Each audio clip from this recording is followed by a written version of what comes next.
Internets, welcome back to another episode of Sultans and Sneakers. I'm your host, Mahin the podcaster, and I've got a very interesting guest for you today.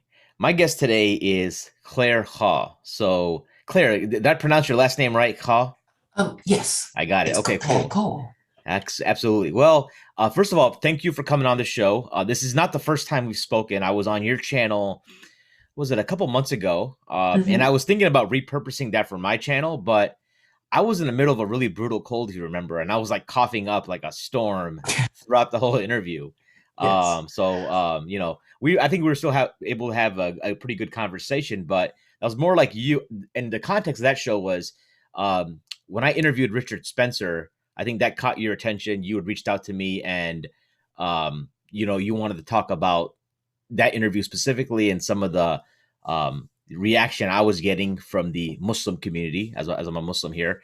But Claire, the reason she's so interesting to me is if I forgive me if I mischaracterize you, but as far as you described to me yourself, you're an agnostic of Thai Yes. origin who lives in the UK. Malaysian. You're Malaysian, okay, of Yes. Malaysian or Malay origin, living in the UK, um, who has a political philosophy called secular Koranism, and it sounds to me when you first talked about it, it's almost like you are advocating for like some kind of Sharia law or having the Quran as the legal framework of a Western society. Is that in a high level what secular Quranism is? That I represent Yes. that appropriately?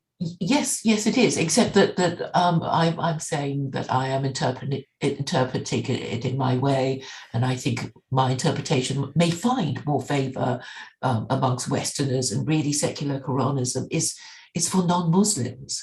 So that's really what it's about. I feel that Christianity has broken down a long time ago, and it was replaced by liberalism, and that too I feel has broken down, and I'm offering this um, legal system as a possible replacement, and I'm basically inviting Westerners to consider it, but they hate it. Yeah, I think the label, it's not like you are sugarcoating the label. It's not like you're calling it something else. A lot of Like people tell me, like, call it something else, damn it, call it something else. And I said, well, I can't. And, I don't want to be accused of plagiarizing the Quran and saying, I sure. thought all these good, thought all these good ideas myself. So anyway, the cat's out of the bag. Sure. Well, for me, I'm curious about how you even arrived to this viewpoint, so to speak. So, you mentioned you are of Malaysian I was background. born in Malaysia. Okay. And your parents are Buddhists, is that right? You come from a That's Buddhist right. family? Okay. Yes. You come from a Buddhist family. And when did you start, like, how did your political philosophy begin to evolve? Like, what are the things, can you recall back your initial interest in, like, maybe having a worldview and how, like, trying to understand how the world works and morality? Like, when do you recall you having, like, positions on something like this? Well, I suppose all my life I've been interested in politics. So I guess whenever I see a political problem, I think to myself, why don't they do this? Why don't they do that? And as you know, with all these ideas, people just laugh at you and say, well, why would anyone listen to you? Um, and there are all these other competing solutions as well from people far higher status than me. And so I suppose I carried on thinking these ideas. And in 2006, I read the Quran, and lo and behold, all my solutions that I proposed was already contained in the Quran. So I thought, well, I have to go with it. Because, otherwise I would just be, it'll be just my idea, and which everybody would laugh at. But I have the backing of God, it seems. So let me ask you this: how long have you lived in the UK for? Over half my life. Okay, So yes, it's been a while. okay, it's been a while. So say first half of the life in Malaysia and then the UK. Yes, Okay, now Malaysia is a quote unquote like a Muslim country, but what's the demographic? There's still a significant amount of non-Muslims that live there. I think, yes, right? yes, Yes. What kind of impact did you like? So, but I think they're not a Islamic caliphate or a state, but I'm sure from what I've read about it is that it's a place that's obviously friendly for Muslims. A lot of Islamic laws are practiced. Yes. What can The you tell Arabs me of? love it going there. Arabs like visiting Malaysia. Oh yeah. Mm. I've actually thought about like I know some people who have moved there. They say it's a great place to live. From a Western point of view, like people like Mm. Muslims from the West, because we see some of the we're worried about our kids right in America Hmm. specifically, right? How do we you know navigate our kids? Because at the end of the day, if you are just stagnant or you are not being proactive or purposeful in how you raise your kids, the outside environment at the end of the day, if you're a Muslim, your religion will be lost in the next generation or two, if not already lost, Yes, right? you'll become like the Jews who vote Democrat. Sure. Well, that's already that you know not only that, it's just the idea of being a secular Jew, right? Which if you I don't understand their tradition, so I can't comment on if that, but for us, when somebody says, I've heard people recently say they're a secular Muslim, and that it's an oxymoron, okay? It doesn't make it, it doesn't work that way. So many people have considered Malaysia as a place to go, as kind of a place where they can raise their family with still Islamic values, where the greater society would still not have a problem with Islamic values, so to Mhm. speak. So, anyways, but is that where I assume you had a lot of Muslim, friends, colleagues, etc., growing up, right? Actually, not that much. Oh, really? Okay. Yeah, yeah, because well, the environment I lived in, just didn't have that many Muslims. We didn't know that many Muslims. Okay. So it's kind of like you had your own little enclave, so to speak, right? Mm, So mm. you weren't necessarily exposed to Islam, though, even though you're living in Malaysia. Is that right? Well, we learned about it at school, about Malaysia being a Muslim country, and we are, and I would hear the call to prayer. We could Hmm. hear that 5 times a day. So we were conscious of that, but I mean, I don't have any Muslim members in my extended family. Is what I'm trying to say. I got you. I got you. So you are, yeah, yeah. It's But I have interesting. Christians Oh, you in have my Christians extended in family. your extended family, and they Mm. probably aren't too thrilled with you calling them idolaters, are they? I haven't spoken to them on uh, that. okay. So then you moved to the UK, 2006. You kind of have a political philosophy.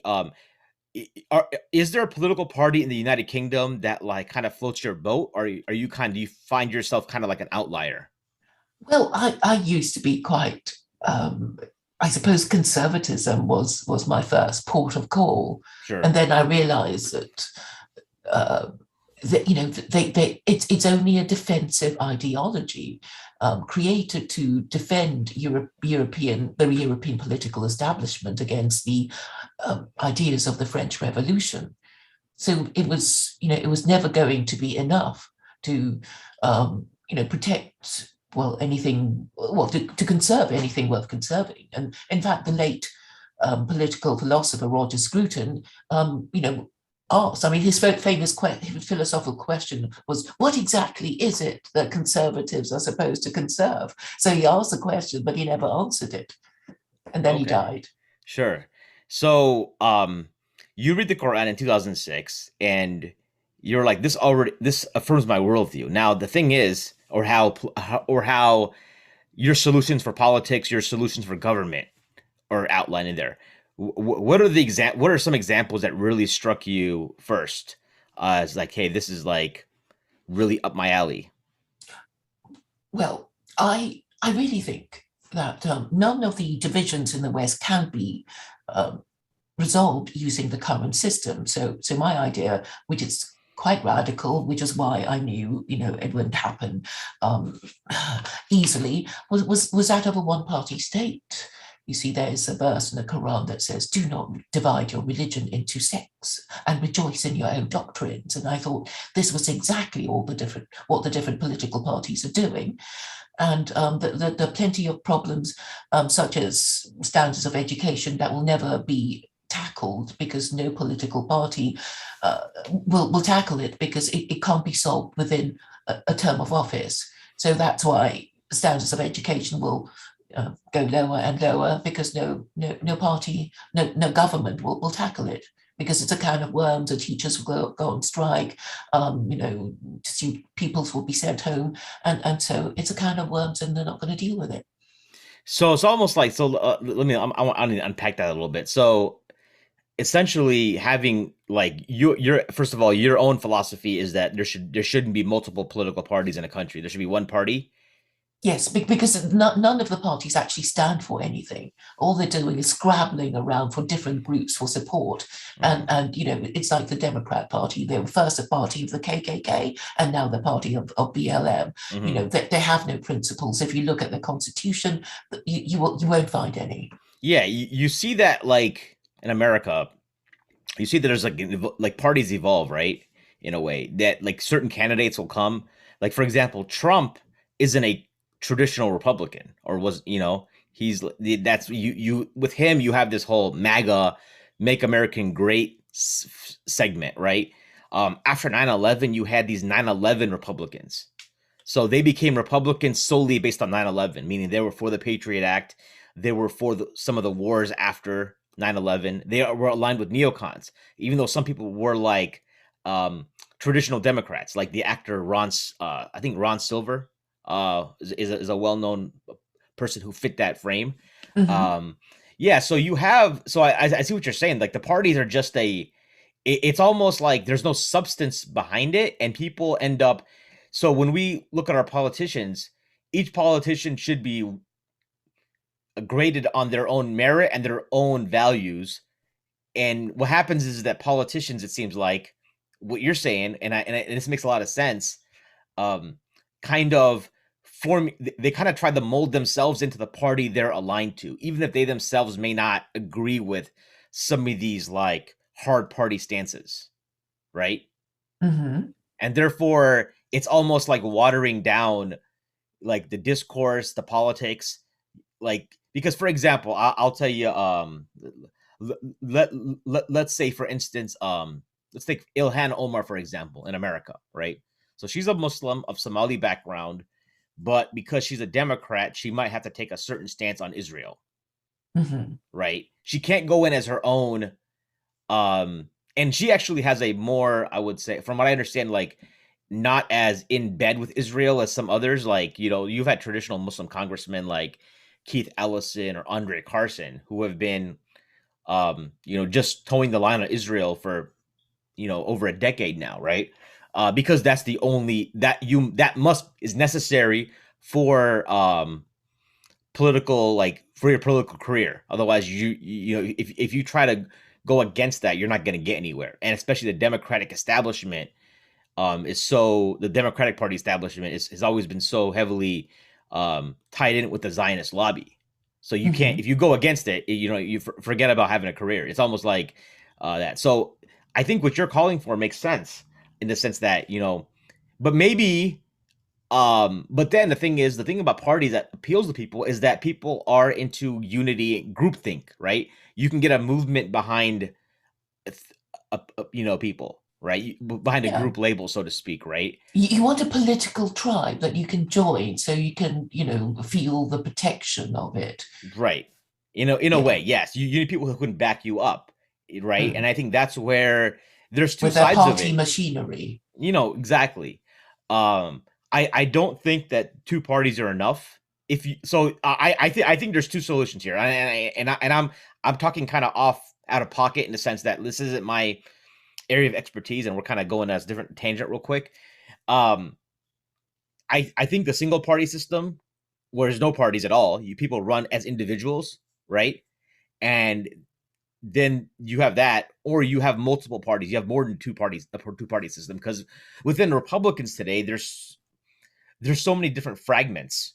And when you ask a Republic, like for example, there are some Republicans that are going to vote only on Second Amendment, right? Their only issue of concern is the government's infringement upon their right to bear arms, right? Mhm. And some people think that's crazy, or that's short-sighted, and I don't think that's fair to say that to those people, because where they live, for instance, might be a very core value. It might be a family value passed on from generations.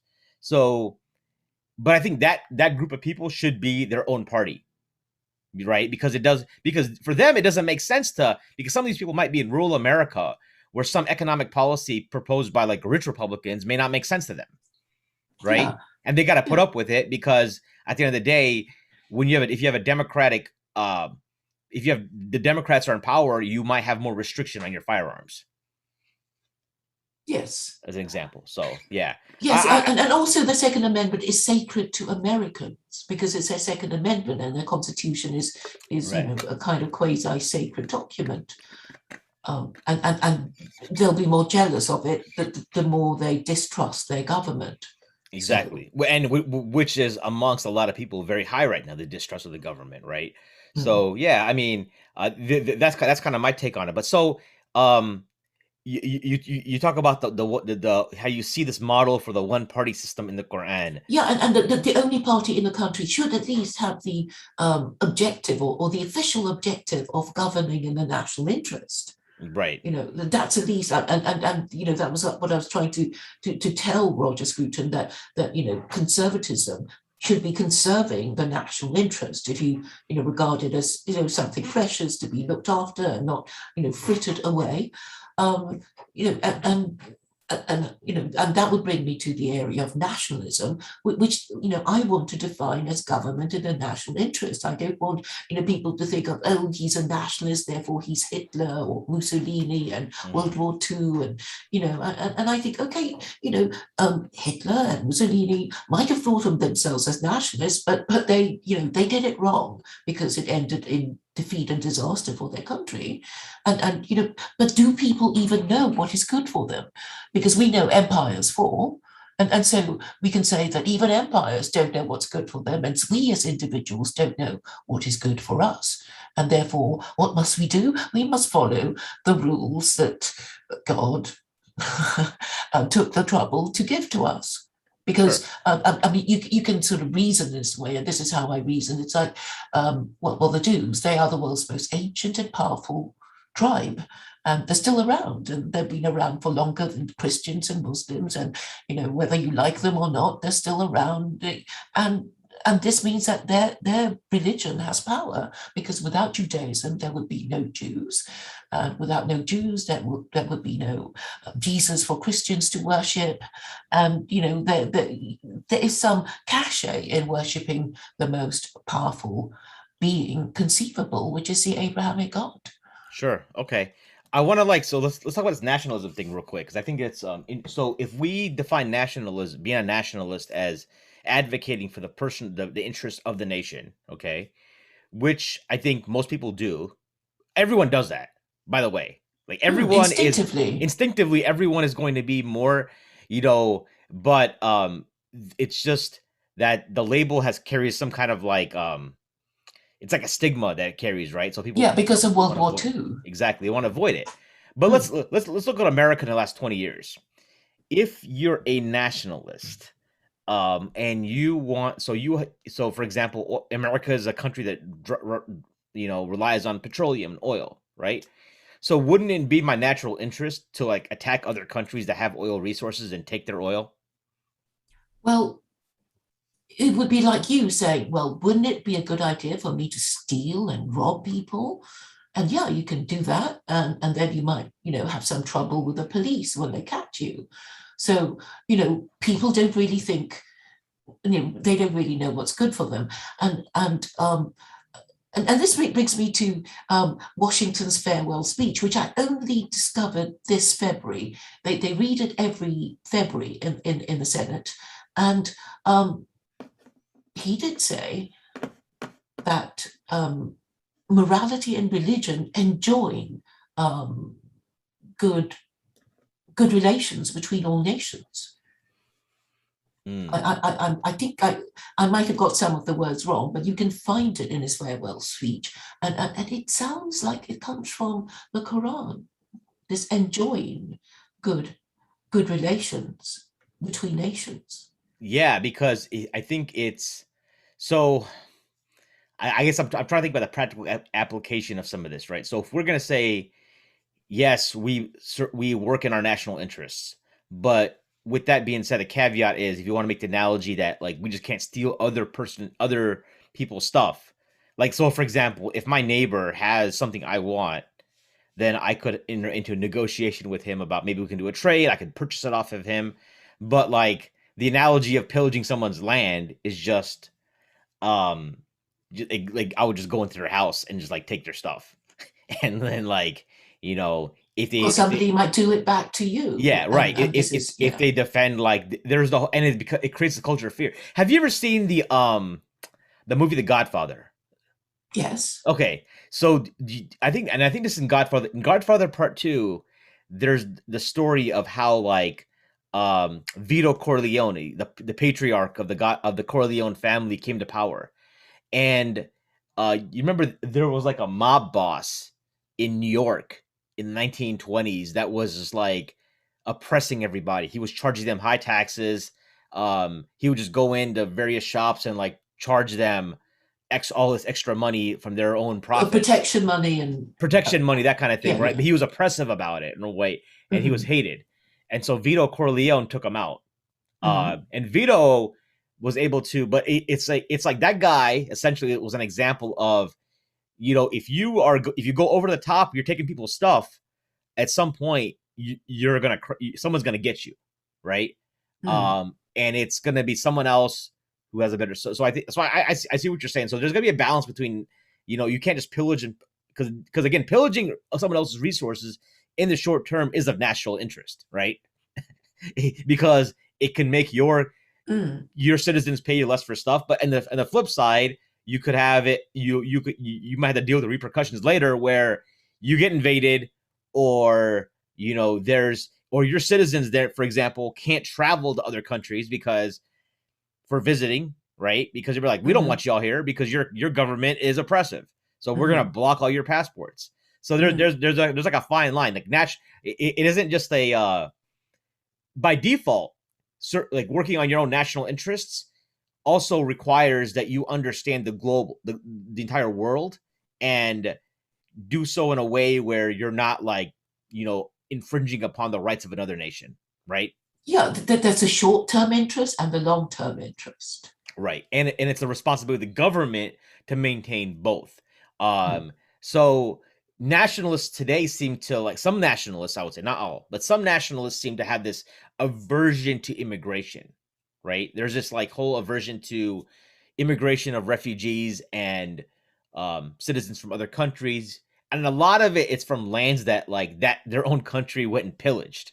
So their own country created an unbearable situation in another land and quote unquote made it like a shithole country. And that's how these people talk. We don't want these people from Hmm. these shithole countries coming over here. It was like, well, we made it a shithole country. So now these people need somewhere to go because they were doing fine before. Like I've heard that, for example, like um countries like Afghanistan and Iran were like really nice places to visit at some Hmm. point. Like really like Hmm.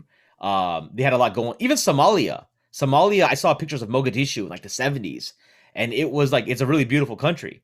I don't know what happened, but seriously, there's been wars and stuff, and now it's you had like an influx of Somali refugees that came to the United States in the 90s, for instance, right? Bosnia is a beautiful country, but you had the war. With now that was internal with within Yugoslavia, etc. But yeah, I mean, yeah, I feel like a lot of these nationalists, they focus on this immigrant issue. For example, in UK, you've got this guy named Tommy Robinson, right? I don't know if have you ever met him, by the way? No, no, I haven't. But Okay, I know I've spoken to quite a few of his supporters. Yes. yeah. So he seems to have a very anti-Islam, anti-Muslim tint about it. But what's his deal? And like, do his followers, from an objective point of view, obviously as a Muslim, I'm not gonna like him by default, probably because. But as someone like you, I think you seem to be a pretty objective person. How should we assess a person like Tommy Robinson? Does he have some valid, legitimate grievances? The thing is, You know, Westerners are already triggered about immigration, whether you think they deserve it or not. I suppose, ordinary people, the working classes, don't feel that they're particularly benefited from all that, or they just don't like it because they remembered a time when there wasn't all these immigrants and now there are, and they don't like it. And also, out of all the immigrants, of course, they would perceive Muslim immigrants as the scariest one of all, because there's a tendency of terrorism and their distinct identity, and for this reason, people focus on Muslims because they're the most distinct and scary, I guess, to them. Sure. And I think the UK is a certain dynamic, I would say. Um, Before I get in, what kind of experience have you had with Muslims on the ground in the UK? I've had quite pleasant interactions with them. I mean, once upon a time, I kind of did feel this scariness, but because I um, investigated Islam and spoke to Muslims, I changed my mind. Mm. It's there's within a Muslim community, right? There's always like this the UK Muslims and the American Muslims, we have this kind of like not I don't call it a rivalry, but we're kind of always looking at each other like kind of side-eyed. You know what I mean? Mm. Um, the UK Muslims think that American Muslims are like sellouts and assimilated, etc., etc. Um, the American Muslims think that people in the UK are just like the UK Muslims are just because they're that they're extreme. I've heard that they're just like have no cultural competence. Mhm. I'll give you an example of something a funny story, right? So I have a friend. She used to work she used to work she's from North America, but she Mhm. had worked in like I think in London actually for a couple years for a Islamic nonprofit. Okay, so they had a meeting in like Birmingham. What's the drive London to Birmingham? Like 2 hours, Something like that, something like yes. that, right? So she had to go to Birmingham for a meeting. Okay, and then because she was the only female there, they put her in a separate room with like a speaker, and she's like not even like a camp, nothing, just a speaker. And she's like, y'all had me drive 2 hours from London to Birmingham for this meeting. If y'all were gonna put me in a separate room, yeah, I could have just called in. You know what I mean? Oh dear. And so there's this like, and she'd always be like, they always call her sister, this sister, sister, sister, and she'd have to refer to the other the man as brother. Whereas in America, we have this informality, I Mhm. guess, that's different, so to speak. Now you have some customs within America and Muslims that are like people who are more conservative, and so some conservative American Muslims think the UK is like the greatest place in the world. Um, Even though maybe it's many of them never been there, but the rhetoric coming out of the UK is like, oh, they say it like it is. But also, Because they get to keep their culture more. That's what you're saying, isn't it? The UK Muslims get in to a keep their way, culture more than the American ones. but I think the demographic of the UK Muslims, it seems to me that many of them are much more blue collar, right? American Mhm. Muslims were financially better off. Um, Mhm. And you live in the suburbs, we live and in the not in sub, ghettos. right, right. There's no um like Muslim ghettos in generally are far and few between in America. Mhm. I mean, you Mhm. have the indigenous African American Muslim community, um, who have, they were spawns of the Nation of Islam, which is not orthodoxy at all. But from that organization came a lot of Orthodox African American Muslims in their communities.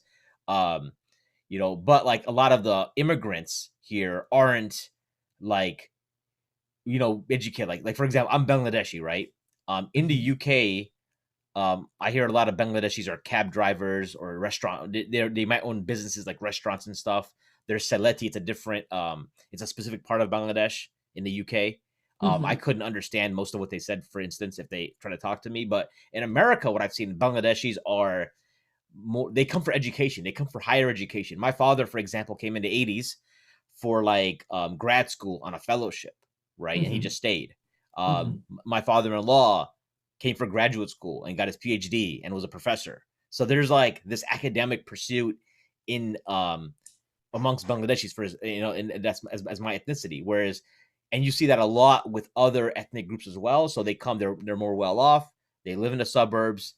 Some of them as a result, become very assimilated to a point where they lose their religious identity, which is a problem, right?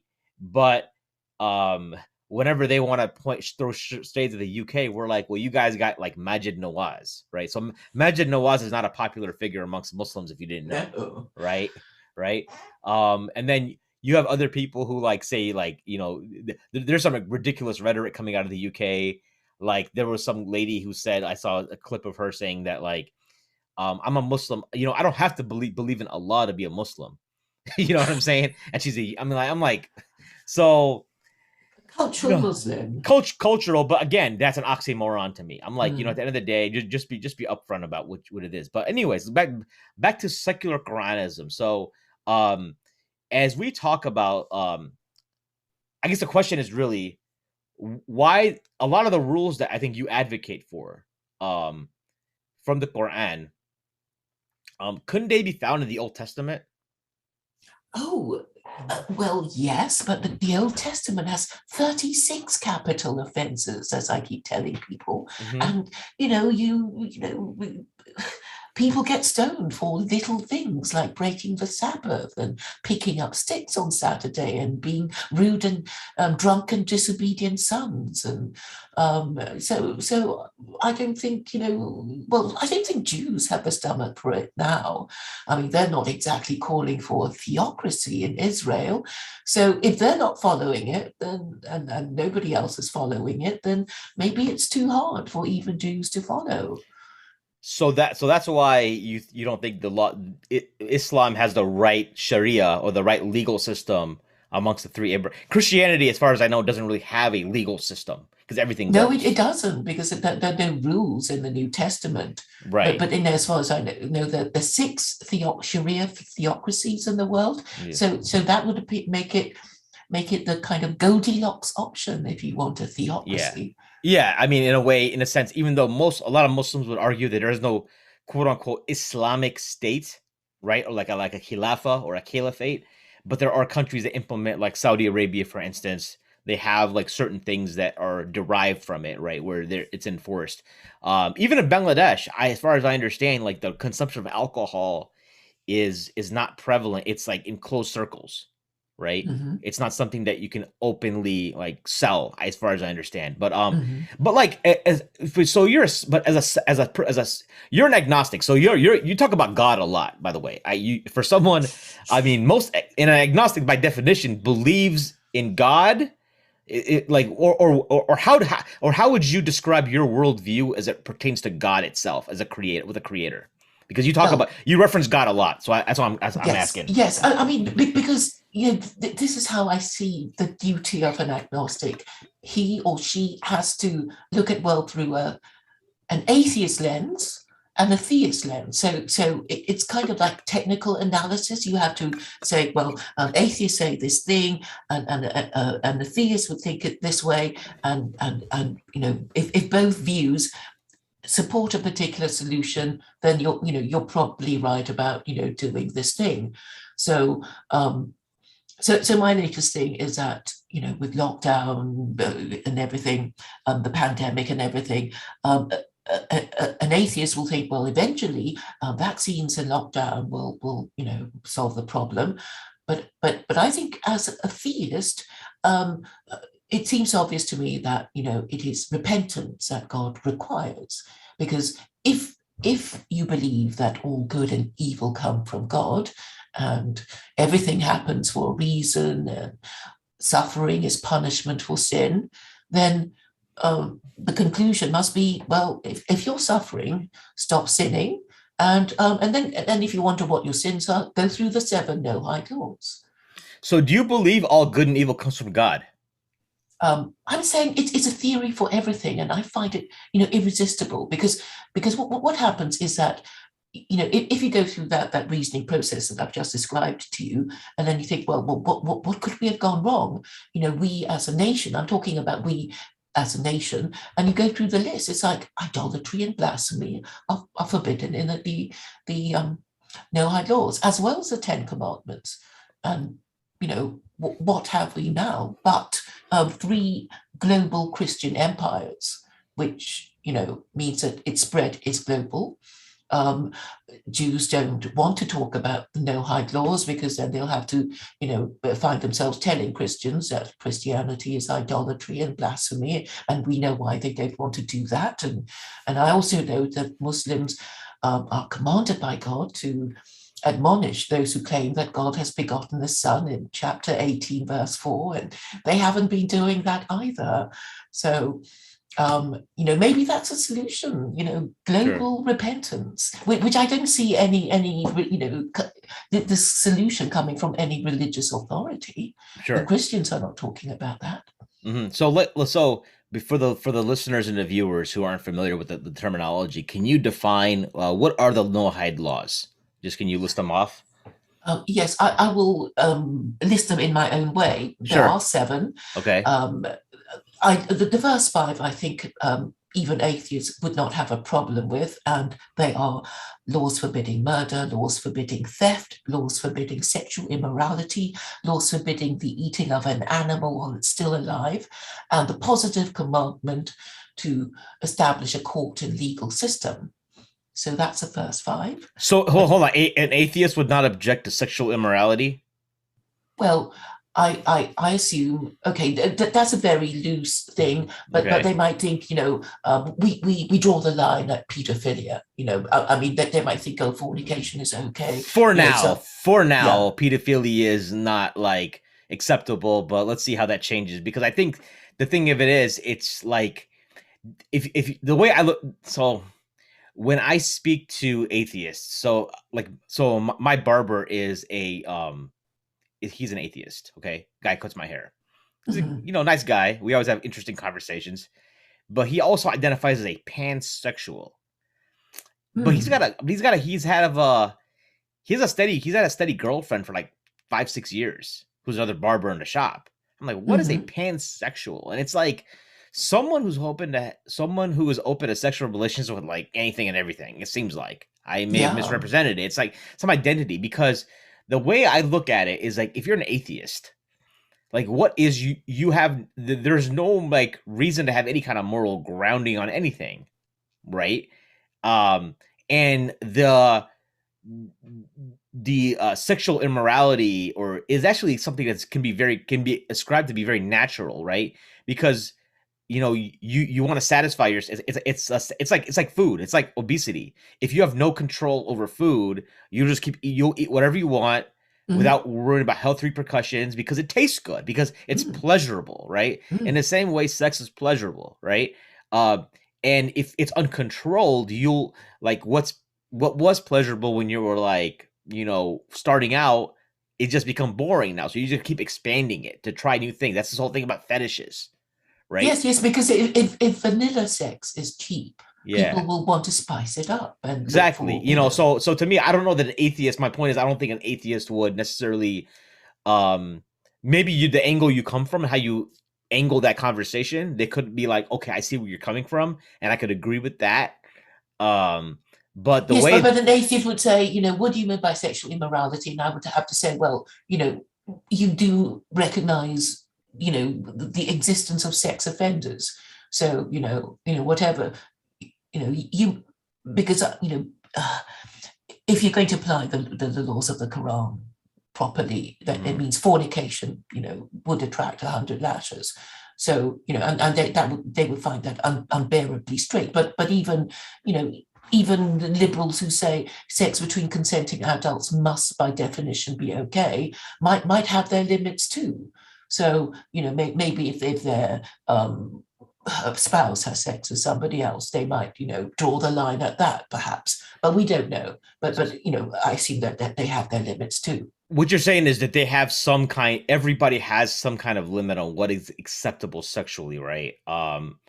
Yes. I agree with that, but I also say that like we have to be like very cognizant of the fact that they will move those goalposts. Mhm. Um, over the next coming years and decades. I think where Yeah, you which is why know, it's so important to put our foot down, because what else are going to legalize? Bestiality, oh yeah, incest, I mean, because like, okay, pedophilia. so for right now, the reason the pedophilia. Let's talk about Let's break down. Like, if you talk about pedophilia real quick, right? So things right because I don't see logically how they could like argue that pedophilia is wrong, right? Because they would say, well, the child wants it, you just don't know, right? But pedophilia eventually comes to an end at some point because that child that was like molested as a child could grow up and be like, that was bogus as hell. Like I am, that was They traumatic. themselves become abusers. Yeah, they will it will have a reaction to it, right?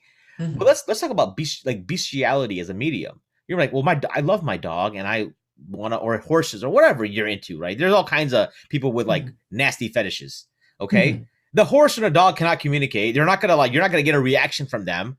So something like bestiality, I think, legitimately could be a thing where it'd be like, hey, that's what I identify as. That's what I need. That's who I am as a person. Why are you transgressing upon my individualness, right? Mhm. Mhm. And its individualness is like a core like tenet of like classical liberalism, right? Mhm. So, I mean, there is because they have no like hard thing now because of you know what I'm saying. I'm just like I agree with you. Everyone has their limits. Like if you told like the most bleeding heart liberal today, like the hippie, that hey, we're about to legalize having sex with dogs, okay, and they would be like, no way, that's out of control.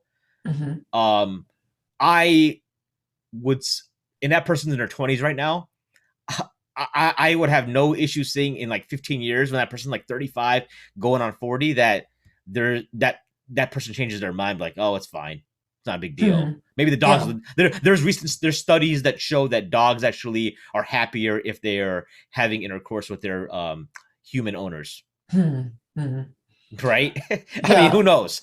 Like, but I completely think without, because there's no real core barrier for these people, they'll just let it'll just They'll just keep just pushing try the envelope. anything. Exactly. Yeah. They'll Yeah. try Yeah. it. It'll be something else. The pedophilia thing at some point will be like there's a backlash because other people are going to be like they're not going to stand for it. But it's really like those kids that when they grow up will fight against it, and that's where you're going to get a reaction. But a dog or a horse or a cat isn't going to really like. What are they going to do? Mhm. You know what I'm saying? They're Mhm. not gonna, So that's where I think that certain things, if there was no repercussion, if that kid, if you could like have a situation where you with pedophilia, that kid's memories erased and they don't remember that pedophilia is there's nothing stopping them from pedophilia either as a long term accepted practice. That's the only reason I think that pedophilia stops is because those kids growing up will it's like many of them would some of them will like think that's the way we do things, like, right. I think Yeah. in ancient Sparta, right, wasn't that a common practice for like Pederasty, I think. is that Yeah, what I it mean was? the Romans. Yeah, Yeah, because I guess most of the women were locked away, and men couldn't meet women in bars, and so I guess they had to make do with each other, and I think yeah, it might be due to with the fact that that verse in the Quran says lewd acts between men, and I guess a lawyer said, well, if sex between men is forbidden, maybe sex between one man and a boy or a teenager is allowed. I imagine that might have been a loophole. yeah. So let's talk about like how do we understand the law as pertains to the Quran, right? So I think you realize that Muslim legal jurists, when they don't look at when they look at Islamic law, they don't use just the Quran. They use the Hadith literature as well, and they use other concepts like what we call qiyas, which is like analogies. They Mm-hmm, use concepts like urf, which is like regional customs or mm-hmm, cultural customs. They use mm-hmm, concepts like in the school of Malik, the actions of the people of Medina during the uh, first generations of Muslims, right? So it seems to me from like from what I've heard from you and other YouTube streams is that you're kind of advocating for the Quran as solely the legal basis without allowing venturing into the Hadith tradition. can you explain why you have that viewpoint? Why do you stop it there when Muslim jurists have always used both? It's like supplementary to each other. Can you and whatnot? So Thank you for giving me the opportunity to explain myself on the Hadith. Um, it seems to me that a lot of the bad stuff that's said about Islam comes from the Hadith. This the stoning of adulterers, and I know that the Quran is completely silent on the subject of stoning. It only says 100 lashes, so I think it would be well, it comes from the Old Testament, the stoning of sodomites and adulterers. And it seems to me that because the Quran is such a liberal document, Muslims prefer the harsher punishment and have imposed it through the Hadith. And I think in the West that will not be so popular.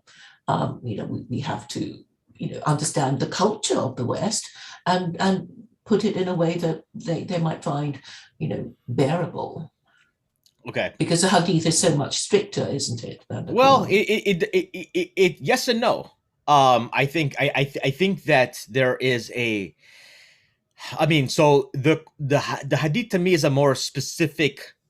Like the Quran gives a general regulation on and I am not an expert on the had punishments, so to speak. Mm-hmm. Mainly, it's funny because this Christian pastor was asking me a couple of weeks ago about like difference of opinion amongst like capital punishments and Sharia law, and I'm like, bro, I don't like know because it doesn't apply to my day to day life, right? Mm-hmm. I just know Mm-hmm. some general. But here's the thing: like I remember on the issue of like the adulterers being stoned versus like lashes, right? So the way that a hadith, there are explanations because you combine the both. So Muslims, we believe as both the Quran and the hadith as revelation. Okay.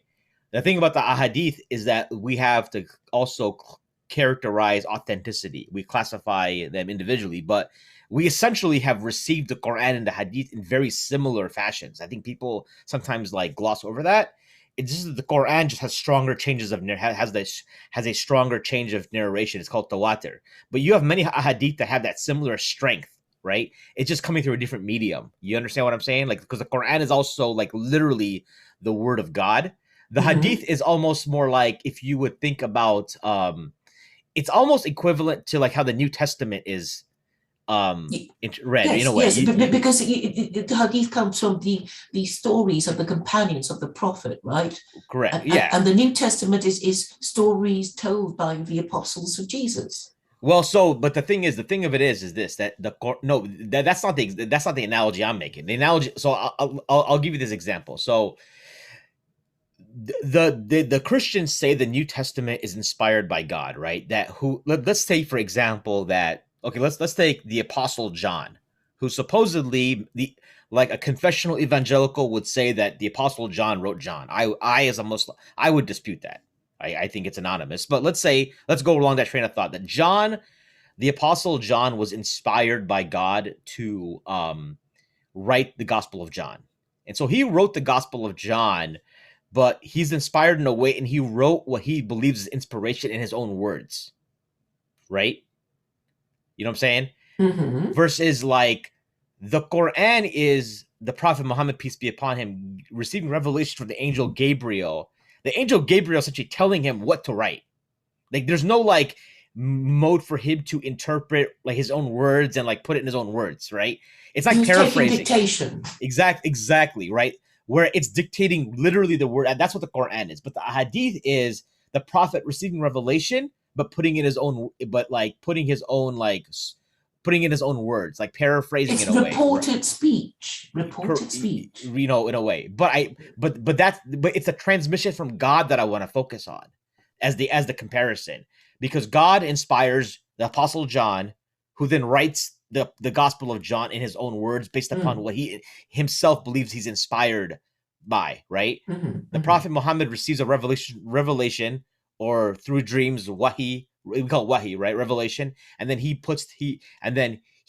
tells his companions, he says something or he does something that is then manifest. So it's not dictation word for word, the way the Hadith. Now, some of the Prophet Muhammad will say it's called Hadith Qudsi, which is like God said this, this, and this, right? But it's not in the Quran. It's a different category of Hadith. So that's what I wanted to clarify, because I think that essentially they come. That's why Muslim jurists use both. You're not going to find a Muslim jurist who's going to like use the Quran only, even within the various schools. I mean, I'm sure you have like modernist schools that exist today that try to use, for example, like how to pray. The Quran just tells us establishing prayer, but the Hadith tells us how to pray. The 5 times a day prayer comes from the Hadith, right? I understand, but for secular Koranism, it's only a legal system, and it's all about the laws of the land. So obviously Muslims would know how to pray, and it doesn't they don't need any help from secular Koranism, which is about infusing the legal system of your nation with Quranic principles and laws. Sure, I see what you're saying. So secular Quranism, as you mentioned earlier, it's for non-Muslims, right? It's not for Muslims. In Western nations where in Western Muslims countries are not a majority, right? What other? And so you also, so we talked about the laws of sexual immorality, right? But like trying to implement, let's say we try to implement that in the UK or America today, like let's say that if you have children out of wedlock, then there is some kind of like you will be classified as a sex offender. Is that how you see it? Yes. Okay. Under chapter 24, verse 2. Sure. Now, but you necessarily would you advocate for like lashes or some other kind of punishment, or a punishment that's coherent with the current punishment system in the States or in the UK? I mean, currently there is no corporal punishment, but I've seen it being administered in Aceh province in Indonesia. Okay. And I think they do it humanely and effectively, and it doesn't look too bad. It's like a school caning. So, it doesn't seem to me to be a big deal. I mean, more to humiliate and not to hurt. So you wouldn't advocate something, because like what happens when we break laws in America, right? So the cops will, depends on what it is, right? You can get arrested, but a common law, like, so children out of wedlock, that's like a big, like, that's a lot of people now, right? It's not like, I mean, it won't be applied retrospectively, because it's not fair to say, sure, well, it wasn't against the law when it happened, when we did it. So, but at least the message will be clear about what not to do, once that law is in place. Sure. Right? How would you, but again, but if you are talking to a secular citizen, and then they'll be like, well, if that happens, it happens. Like, how do you, like, because don't you think there'll be like a revolt against even trying to institutionalizing that, like, going forward? Well, yes, of course, it would upset them, because most of them are like that. I think it's 40% illegitimacy rate in America, and it's over 50% in the UK, and about 50% in Canada. So it's really bad now already. So I think even just mentioning it would just trigger a lot of people, and I think that's the way to go. They have to understand that this is indeed a problem, and all those people who complain about immigration and whatever, I'm saying the reason why things are happening in this way is because what you have is your women whom you don't marry, living separately to you, voting against your interests, and your women basically hoping that from the immigrant population, they will find a better man prepared to marry them, because, the men of their own race won't marry their own women. And it's all fundamentally about gender relations, about, Western men and women not marrying and staying together to parent their legitimate offspring properly. And if most people grow up in fatherless homes, they're not fit for whatever purpose they were supposed to be. There is a working class apparently in the West, but nobody wants them to do any work, or they can't be found or something. Sure. So like this is it would be kind of authoritarian in a way, right?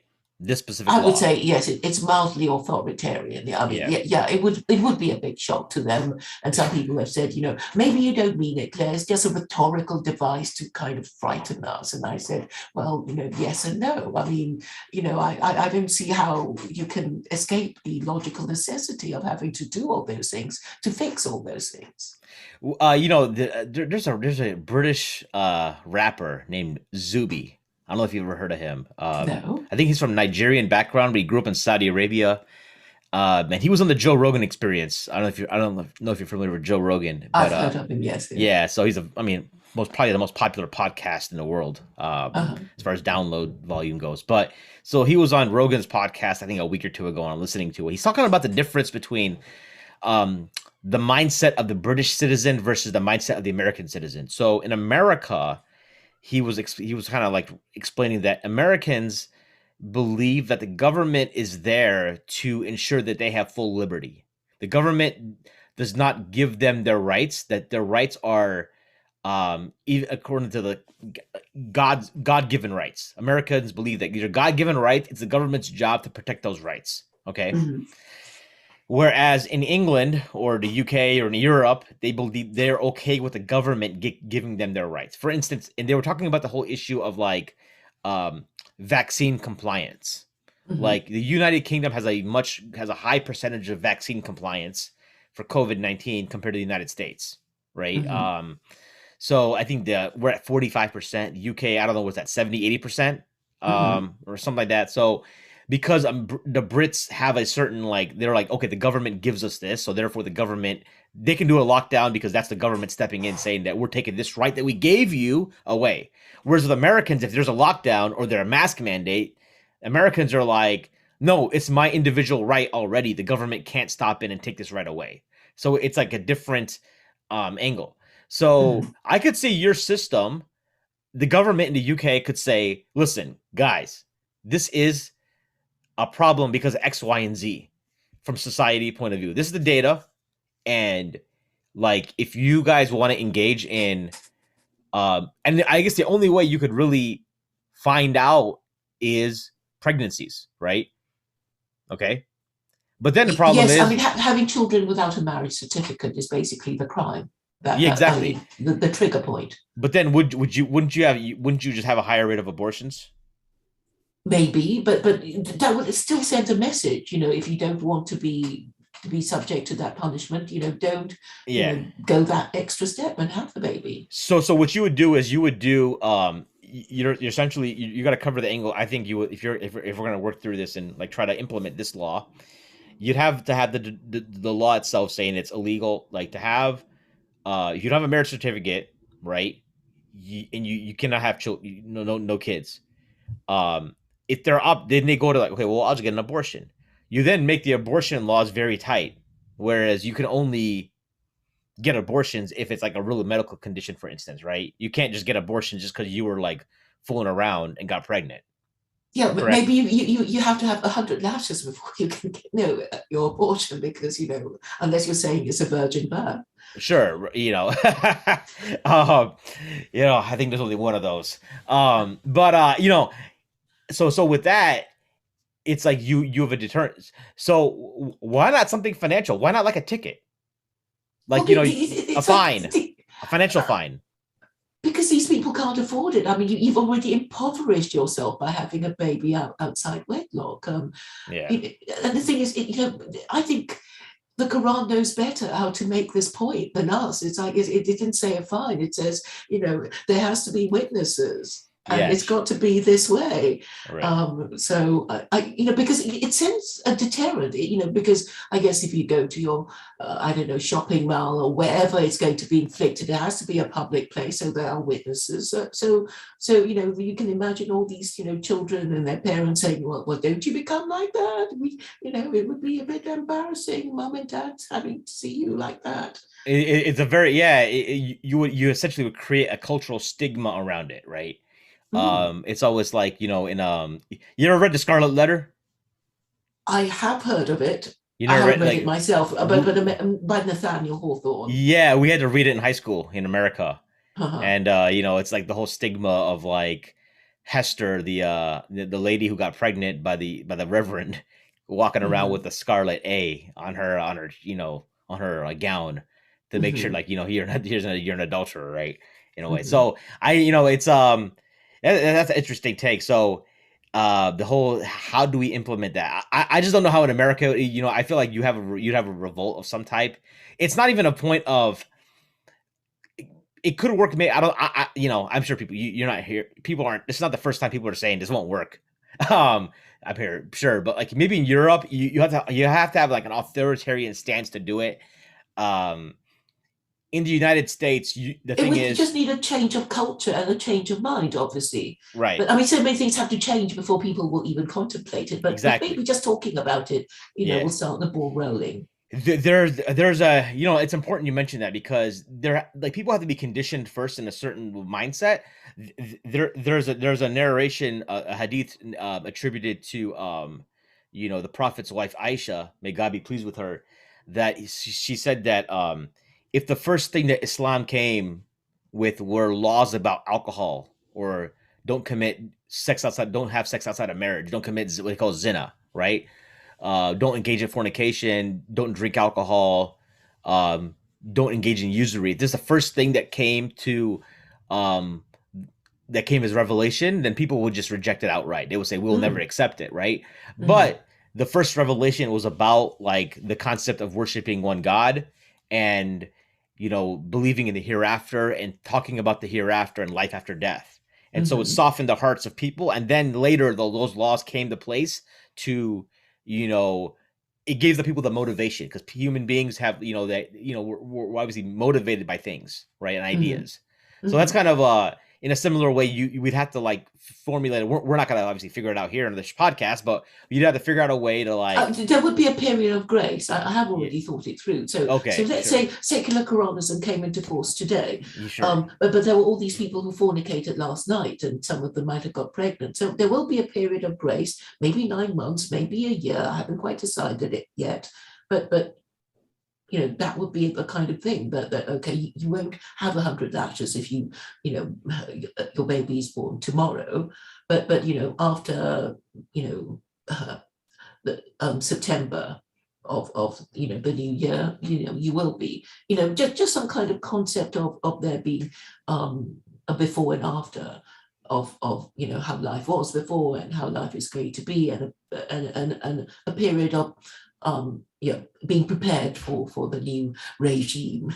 so to speak. But like I guess I was thinking about not just a grace period, but a way of of changing the culture, the environment in a way where people it becomes like like you want to make it a way where people want to like follow the law, right? Yes, and if I had access to the airways, I mean, of course, there would be stories and game shows and Yeah. documentaries and all kinds of things to make the idea palatable and yes, to people. Yeah, I mean, for example, this idea. So they were talking the other day. I think I was hearing on another podcast about how we're talking about like there's this whole conversation about vaccine mandates, right? For COVID-19. Okay, and people were saying that well, 2 years ago you could never have gotten like a flu shot mandate out. People would never accept it, and those same people are now okay with like mandatory vaccines for all people, like not what's people in America, they're like, well, you're limiting our freedom. It's like, you're injecting this thing in our system that we don't know, et cetera, et cetera. But the reason people are okay with vaccine mandates is because there's been this cultural shift, I think, in like whether you call it fear or whatever, but in the Mhm, narrative about like this COVID-19 is no joke. It'll mess you up. And mhm, so, and it's something that like, so you've created this like fear in a mhm. way, or whatever you want to call it, but Yeah, yeah, and the people want to culture go has to changed. restaurants and theaters and They ball do. games, and they Yeah, say, okay, I'll have myself vaccinated, and exactly, then right? yeah, there's a knock-on Or you effect make of. it so you either create a culture around it where you say that like you make other things that people enjoy, you make it a limiting factor or a hindrance to do those things if you don't comply with this new law, right? So I Mm. think those are kind of things that we'd have to start culturally going with. What how does if someone is same-sex inclined or transgender or part of the LGBTQ community, how would they look at secular Quranism? How does secular Quranism work for someone like that? I would have to abolish gay marriage, I'm afraid. But I'm saying you can still live together. Just don't have sex in public because that would offend public decency laws, which Mhm. existed, even before my secular Quranism thing. Sure. And you're against gay marriage on the premise that it's just another way that what we want to do is marriage needs to be a foundation of the relationship, and we don't want to give people options that are not marriage because they're always going to be less than ideal. Is that right? Well, because if you give people marriage substitutes, then they're not going to take the thing, the whole caboodle, which is taking a wife and paying for the kids, which most people think, well, actually, I just want to have sex. I don't want, all that stuff about the children and buying the house and whatever. So people will be distracted doing the other things, and this will have a knock-on effect on demographics as well. Right. Because if the birth rate lowers, then there will be a demand for foreign labor, which is something that's happening all over the West and even in Japan, because they have a very low birth rate in Korea and Japan, and that is something to do with a pill, I think. I got you. And I think there's the reason a lot of people aren't getting married today. So people will have like, I know somebody asked you this question about like, what if we just have a common law marriage where we're not really married, we're just living together for 5, 10, 15 years. The reason people are doing that, by the way, is that when a divorce does happen, the system more or less, and there's children involved, the mother is always going to be like, the wife could be almost, I've heard a situation where a wife could be a literal crack addict and she still get the kids, right? Well, you have to abolish no fault divorce, and Islam treats marriage as a contract, doesn't it? The It nikah. does. Yeah, absolutely. So So, you so if you make all engaged couples agree a marriage contract, then divorce will be fault based because it will be one or other of the party breaking the terms of the marriage contract. mhm. So there's your fault. Yeah. And now, and then, but the legal system has always been so, and this goes back to what you talk about. So you also talk about one of the roots of the downfall of maybe Western civilization is because it's become highly matriarchal. So you talk about return to patriarchy, which I think ties into this as well, right?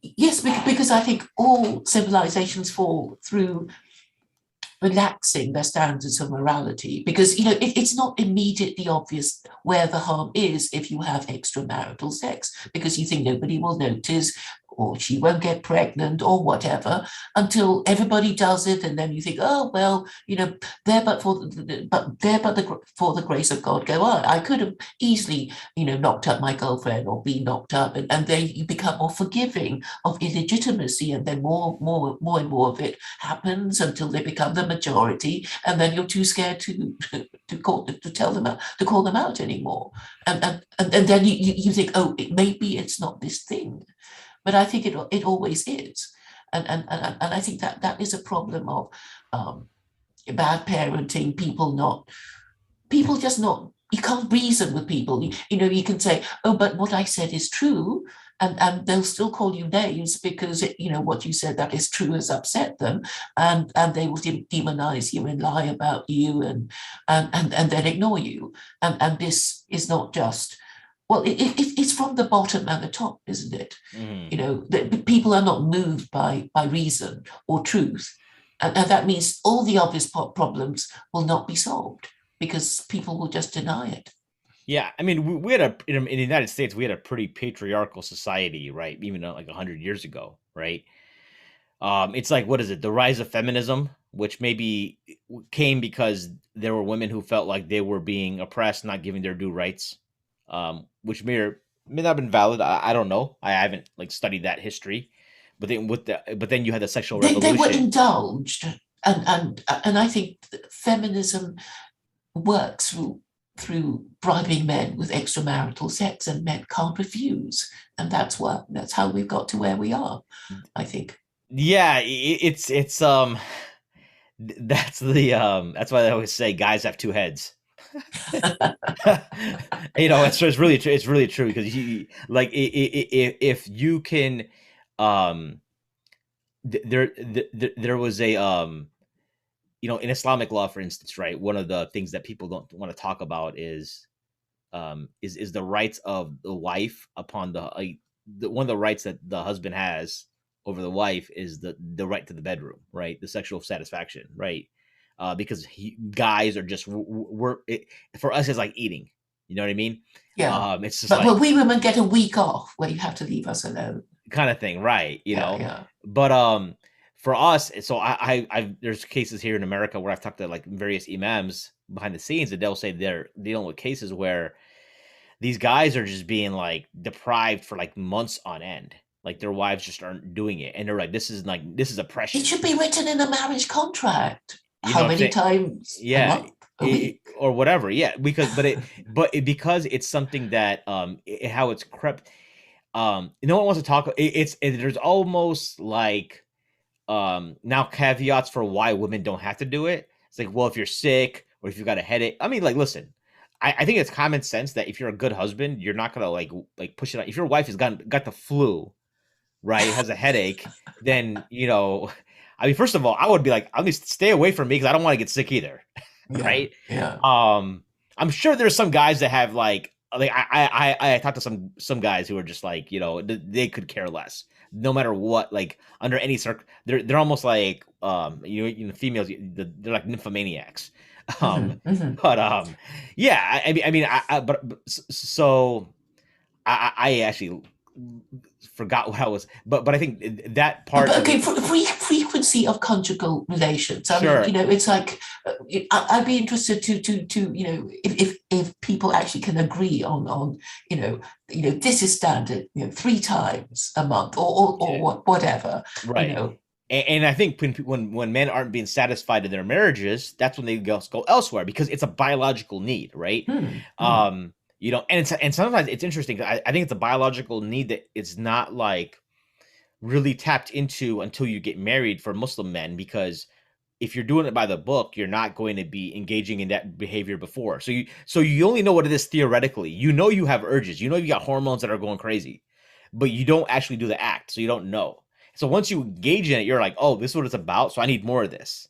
It's like hmm, it's almost like a hmm, drug, hmm, hmm. that gets amplified once you engage in it, right? And then if it gets taken away, then you're like it's like being a crack addict. So now you take it away, and then you engage in extramarital affairs. And I think this is what a lot of women either don't want to acknowledge, they don't want to talk about. And if you talk about and it's something I'm actually interviewing a Muslim sex therapist later this week. So Hmm. I'm hoping to like have this conversation, this similar kind of angle, where I don't Hmm. think this is being communicated as well. I don't think it is. I think it's for whatever reason, it's just did this like really important thing, and then they wonder why. So there's a comedian, a Muslim comedian by the name of Baba Ali. Okay, he's based out of L.A. Hmm. and he was on a Clubhouse. I don't know if you're familiar with Clubhouse. I know we talked about it. I know you use what's that other not Telegram, but the other Discord. Discord. Yeah, I've heard about it. Yeah, I've Hmm. never been on Discord, but like he's on Telegram, and he was saying sisters, because some sisters were talking about their husbands want to take second wives, which is permissible in Islam, Hmm. like having up to 4 wives. Okay, Yes. and Baba Ali was telling this woman like, hey, listen, the reason your husband doesn't really want a second, like most cases, the husband doesn't want a second wife because it's more of a financial obligation, it's more of a headache, Yes. it's another time commitment. The Yeah. reason they're doing is like they're not getting intimacy from you. If you could give Yeah. them the intimacy they want, they wouldn't want a second wife, right? Hmm. And I think Hmm. that's like that's very true for a lot, like most guys that are honest, and that's what they'll say. They'll like, listen, if we just got what our that's part of the deal, if that's what we want, then and if that's not happening, then that needs to be worked on as anything else needs to be worked on, right? Hmm. So yeah, but I see that your whole thing is like guys, because like men outside the context of marriage, because when you're married you still have a detraction. You're still like, man, if I go commit adultery, it could be bad news. I might have kids involved. You think Yeah. about different scenarios. Unmarried men, there's really nothing stopping them. If it's available, they'll get it's literally like going through the McDonald's drive-through and getting a Mhm, Big Mac, mhm. and getting a Yeah, burger. Like, yeah. if you're trying to be healthy, but I'm starving. You're trying to eat healthy, but like I'm starving. I don't know if you guys have drive-throughs in the UK, but like drive-through for like food. Um, Mhm. do you guys have drive-throughs? Yeah, yeah, yeah, yeah, Yeah, we do. yeah, And okay, it's fast food, and yeah. it might be immediately satisfying, but Exactly, not bad for you. exactly. In the same way, so if the marketplace makes sex readily available, that's free and like no strings attached, so to speak, then Hmm. men who have no like responsibility to relationship or a moral compass or any kind of like higher being, there's nothing stopping them from, because that to them it's as simple as satisfying like a hunger craving, right? And Yes, and, so and, and if they're married, it should be provided at home. sure, right. And so therefore this is a way in which there's like men are not in control, because most guys, so there is a movement now amongst in men's groups about like anti-porn, anti no fap, what they call like not engaging in Hmm. that kind of stuff, because men have become so they become so weakened by their sexual needs. Yeah, because I think the sexually sated male is politically inert, because a lot of male energy is about seeking sexual access, which they think they can get through success in career or whatever. And and I think a lot of the male drive is working towards this. But if they're satisfied with, as you say, the cheap substitutes, and then it will have knock-on effects on their personality, their career, their long-term prospects as well. Sure. Okay, and as we like, the last topic I wanted to kind of cover with you is the concept of usury, um, as the Quran is very adamant against. We obviously live in a global world where interest and like is the basis for everything, right? For all our systems. I don't know if there's a country in the world that is free of it. Um, and this is something that we even knew about from the Prophet Muhammad, peace be upon him, told us about how the widespreadness of interest would become in a way you wouldn't be able to avoid it in any way, Mhm. right? So how do we what's your take on usury? Is it something that we Oh, should just very live with? strict, because I think that will be the thing that will most attract people. Because obviously, if I offer secular Koranism, people are not going to be interested in being lashed or not having legitimate offspring. But banning usury would allow governments and individuals to default on their loans. And I think this would actually be quite attractive to people who are over their heads Mm, in debt. And then they absolutely. can start again, and property prices can be, well, affordable again. So it's almost like if you're running a political campaign for secular Quranism, that would be your headline, right? And then the footnotes will be like lashes for adultery, in the like asterisks. This comes with this The small package. print. The small print, right, right, right. Okay, cool, cool.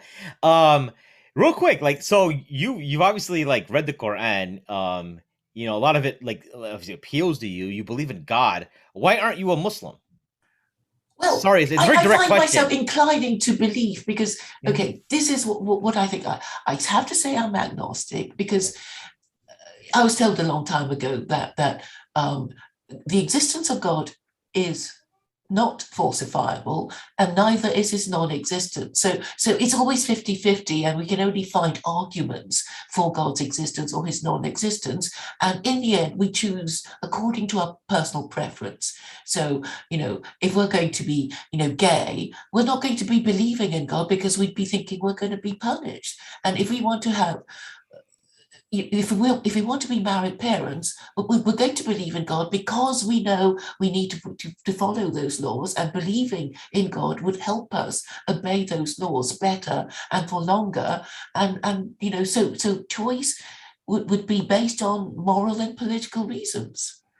Mm. And I think this is it fundamentally. I think the Quran is inviting us to exercise our moral reasoning, to say, do we care about our country? Do we care about our descendants? Do we care about our identity, the national interest? How can you refuse? There is a This, yeah, the one I'm talking to you, it's almost like you definitely like you mentioned it's like it pulls you, you mentioned the word irresistible earlier, yes. God, one of the in Islam we have like that he has infinite name like attributes and names, but one of the names that has been revealed to us is the irresistible. Ah, I didn't know You that. didn't know that? Oh, yeah, it's like one of the terms is like Allah is I forgot what the Arabic is, but he's known as the irresistible. He like pulls you, right? It's like, if you deny it. So anyways, but for the time being, as long as you identify as an agnostic, I think that the Muslim community should see you as an ally in a way, because I I hope don't see so. why I not. I hope don't see why so. not, because your argument, your philosophy is for non-Muslims. It will then, because you even advocate for the teaching, allowing the Quran being open to be taught in schools, right? Um, which a lot of people was gonna trigger the hell out of people. But your rationale was like, hey, listen, if this book is the legal framework for our system, then people should study it, like they study the Federalist Papers or the Constitution or anything of that sort, right? Like you should read the rules of Monopoly if you're forced to play it. Exactly, right. And so what's going to happen inevitably, though, you're going to have more and more people converting to Islam as Yeah, kids you because give it time. It's inevitable and because, I think even atheist parents who said, oh, we don't like secular Quranism, but we find ourselves in it. If they have children, legitimate children, and they keep them and look after them, they'll be using Allah to frighten them, right? They're going to be using Allah to frighten their children into good behavior. mm, And their children will grow up believing, won't yeah, they? yeah, absolutely, yeah. Because I think that's what they will adopt a legal framework, and then when if they understand that there's a spiritual notion behind it, like a spirituality, because most people when they come into Islam, they come in through the spiritual door. There's something there. They feel empty. They feel that the life has no meaning, right? And then or if they come from a Christian background, they can never wrap their head around the Trinity. And when they ask their pastor, it's always like some like verbal gymnastics. you know, Mm. it's almost like definitions don't matter anymore. You know what I'm saying? Yes, and the thing is, I think that the clinging on to this Christian identity because they don't want to be Muslim because, it could be chauvinism or racism or just not wanting to admit that they've been wrong. But I think eventually, when things become more uncomfortable, I think everyone will have to admit that, we need some kind of system of rules that is not easily changed by corrupt and incompetent politicians who seem to only do it for the fun of it. Just to say, oh, I'm in power, I'll just change a few laws just for the hell of it. Right, exactly. And then the next guy will change them back, right? Like one president will issue executive orders, next guy comes in, reverses them. So it's like you're going back and forth. Yeah, I hear you.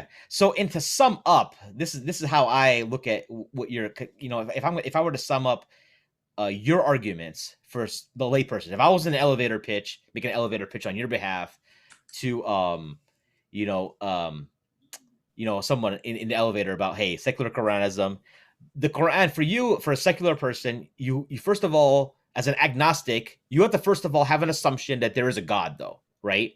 And this God has the ability to, will punish on earth, right? So if we accept that there's repentance, this whole concept of repentance, that we do things that are outside beyond that, and morality is defined by God, then we kind of default to the Abrahamic religions: Judaism, Christianity, Islam. Judaism's laws are too strict. That's why the Jews themselves don't practice it, right? So that's out the Mm-hmm. window. Mm-hmm. Christianity has no legal system. On top of that, Trinitarian Christianity, by as you would define it, is idolatrous. That idolatry is the most offensive to God. So therefore, God's wrath would be upon an idolatrous nation. So Christianity is at the window, and therefore we left to Islam, because Islam and Judaism have the same ideal, the reverence for the God, for the Abraham, the true Abrahamic God, as Mm-hmm. the even Jewish rabbis, like you had messaged me earlier, Tovia Singer understands. That's why he says when he hears the Shahada of the Muslims, it's like he says music to his ears, right? Because he is like, the Muslims understand what we call like true monotheism, right? Mm-hmm. Um, but the Quran has this loose framework to it for a non-Muslim, and the general principles of it can be a solid moral framework for a country that isn't as harsh as what we would find in the Tanakh or the Old Testament and the Jewish laws. Is Yes. pretty good summation there. So to me now, when you tell me though, I thought I was going to wrap up, but I got to ask you, because you tell me you get pushback from Muslims in the UK who are like conservatives, right, on your Hmm. ideology, Hmm. and I haven't explored why. What kind of rhetoric are you hearing from other Muslims when you approach this idea? Because to me it's like, for it makes the country better, right? If I'm a Muslim and I believe in the Quran, so I think the laws of the Quran they're from God. So therefore, if you implement it, it would make your society better. Common Hmm. sense, right? Hmm. For everybody, Hmm. not just Muslims. Because Yeah. we have a methodology of how we engage with non-Muslims. We don't just put everyone to the sword if they're not Muslim. It doesn't work. I mean, Islamophobes will have you think that way, but that's not how it works. Hmm. But because there's no compulsion in religion, as you're familiar with. But Hmm. why are Muslims who are conservative giving you pushback? I think it's because the outrage that I'm not myself Muslim.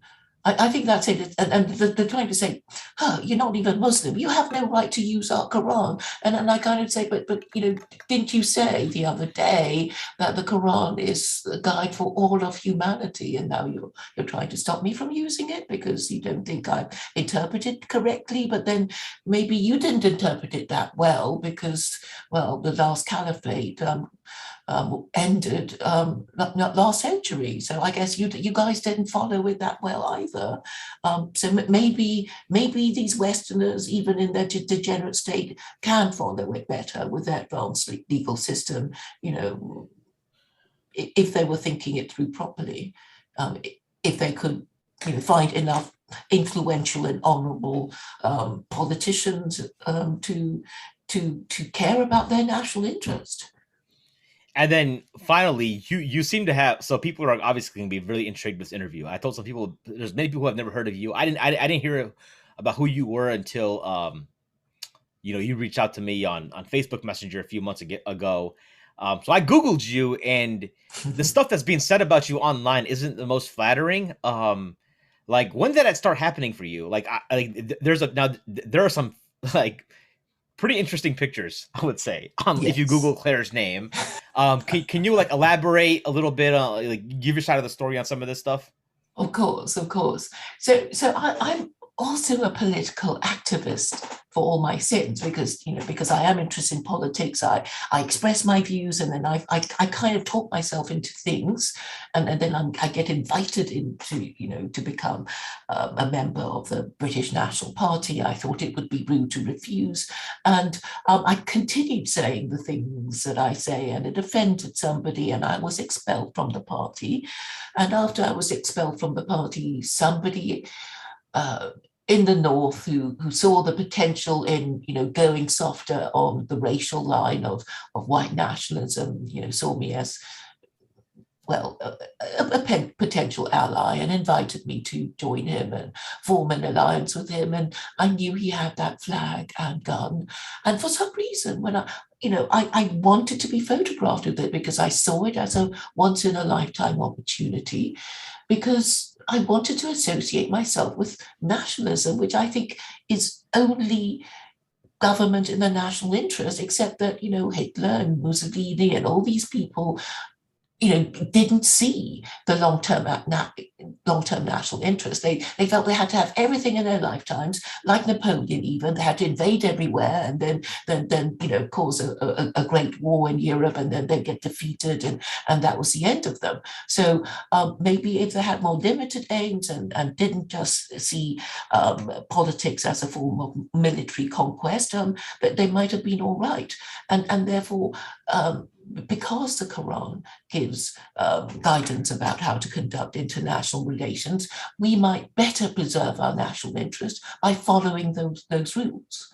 Because the Geneva Convention and all that sort of thing actually comes from the Quran too, doesn't it? How to Sure. treat your prisoners of war.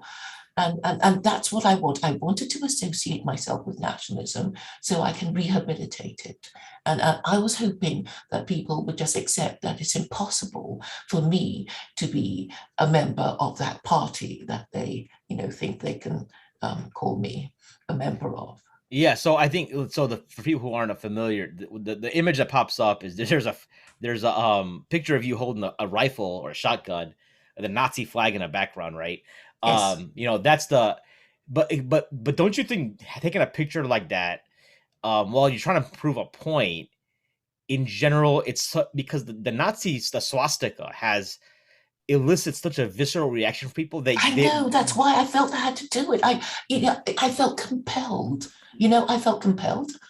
But their brains shut off, so your idea is like what happened. Because the problem is that I think you have to understand, you got to kind of meet people where they're at. So when I spoke to people about Richard Spencer, for example, Mhm, right, mhm. and I introduced the idea, one of the ways is that you got to kind of like meet people at their level first, and then kind of work them in, I would say. You have to say that, like, he was interested, and he was interested in speaking with me and a Muslim, right? It wasn't like, because they automatically assume the worst about you, right? They assume, when they see a Nazi flag, you're a white, you're basically a Nazi, right? Mm. They won't, and then they shut it off. They're like, you're posing with it, it's in the background, and then Vice News doesn't like have a positive, thing. However, I also understand where you're coming from, is that the people on the left, no matter what, will never give you the time of day. There's Yeah, no, I that's what mean, I realized they'll as call me a well. Nazi even without those things Exactly. anyway. It's happened to me. They call me a Nazi. It's funny because there's a certain individual in the UK, who's a Muslim, who's studying Islam formally, the other day posted a picture of him, like, I guess, praying at the grave of Karl Marx. Okay. Mhm. And he later retracted. He just said, "Hey, I was just pretending. I just want to trigger people, right?" But I'm like, first of all, I always juggle with this idea that we're not. I personally, from basic Muslim etiquette, I don't know if that's always the best, always intentional. Sometimes I get the mindset like I want to trigger somebody, but at the end of the day, when I think about it, I'm like, is that really the right thing to do? Because you kind of then conversation's kind of over at that point. You're kind of like, you're not getting anywhere. You're not winning hearts.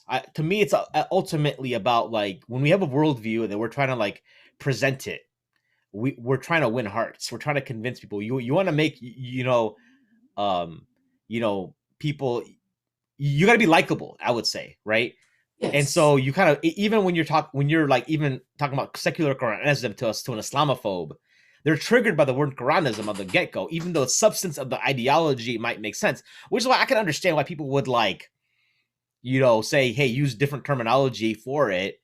But at the end of the day, I see why you don't, because the Quran is where it comes from. It's not like it's not something else. But anyways, Yeah, yeah. yeah.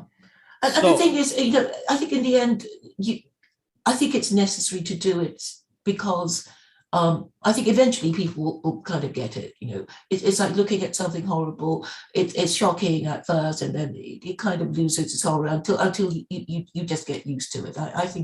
Um, I think eventually this is what happened, unless you're determined, to think I'm a Nazi. But I think it's all linked anyway. The whole thing about Europe fighting and having two world wars and fought for very un-Islamic reasons meant that the center of power shifted from Europe to America.